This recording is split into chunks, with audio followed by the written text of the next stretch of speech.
tested a new intercontinental ballistic missile Tuesday. It was launched from an Air Force base in Southern California and sailed over the Pacific Ocean, landing eventually at an atoll almost 7,000 kilometers away. Then, just hours later, the Russian military tested its own ICBM-2.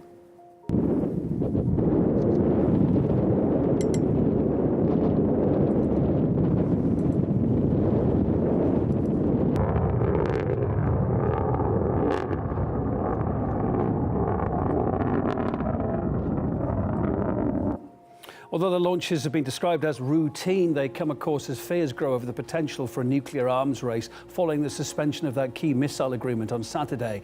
RT senior correspondent Murat Gazdiev reports this morning. The INF Treaty was a pillar of global security, not only because it resulted in the removal of missiles and launches from Europe, but also because of what was removed. Short-range nuclear missiles, highly mobile, incredibly quick, both to launch and their speed, much cheaper than huge strategic nukes.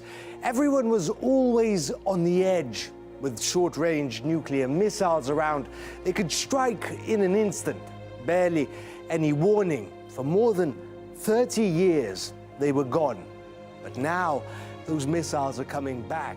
Poland has signed a massive missile delivery deal with America.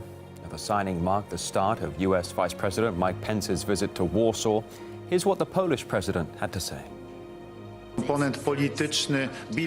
I'm delighted that the US Vice President's visit started on such an important and symbolic note, with the signing of an agreement on future deliveries to Poland of high-mobility artillery rocket systems.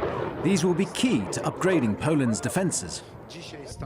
Let's have a quick look at Poland's new kit. The system consists of a light multiple rocket launcher on a wheel chassis designed to knock out artillery, light armor and personnel carriers. It can carry up to 6 rockets, maximum range 300 kilometers. Now, the full delivery should be completed by 2023. Warsaw says this level of expenditure is necessary due to the threat posed by Russia. Venezuela's Nicolas Maduro is ordering his military to prepare for a possible U.S. invasion. This is unfolding as the U.S. demands the embattled country open its borders for what they're saying is humanitarian aid. RT's Dan Cohen joins us live from the newsroom with what some are describing as a possible Trojan horse scenario, a kind of real-life David and Goliath, right, Dan? That's right, Manila. Venezuelan President Nicolas Maduro is preparing his country for a possible military invasion. Call on men to join this comprehensive national plan for the defense of sovereignty and peace. Love the country, and let that love become action. Defend the right to peace.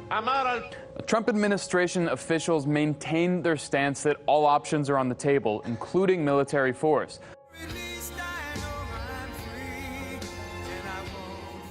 We're here to proclaim a new day is coming in Latin America. It's coming. The people of Venezuela are standing for freedom and democracy, and the United States of America is standing right by their side.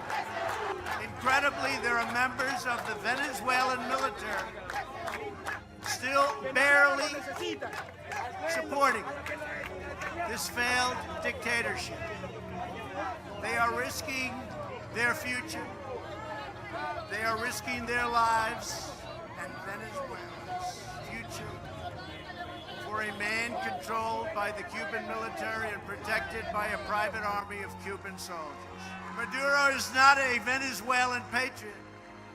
He is a Cuban puppet. That's what he is. You can choose to accept President Guaido's generous offer of amnesty to live your life in peace with your families and your countrymen. President Guaido does not seek retribution against you, and neither do we. But you must not follow Maduro's orders to block humanitarian aid, and you must not threaten any form of violence against peaceful protesters, opposition leaders, members of the National Assembly, or President Guaido and his family. We seek a peaceful transition of power, but all options are open. Scenes of devastation. Body parts strewn across the Jammu-Srinagar highway in Indian-administered Kashmir.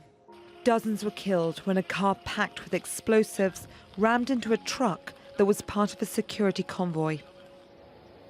India's Prime Minister Narendra Modi observed a moment of silence to remember the victims before he gave a strong warning.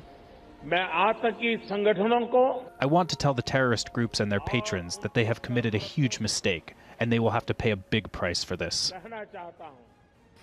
It's the worst attack to hit the disputed Himalayan region in 3 decades.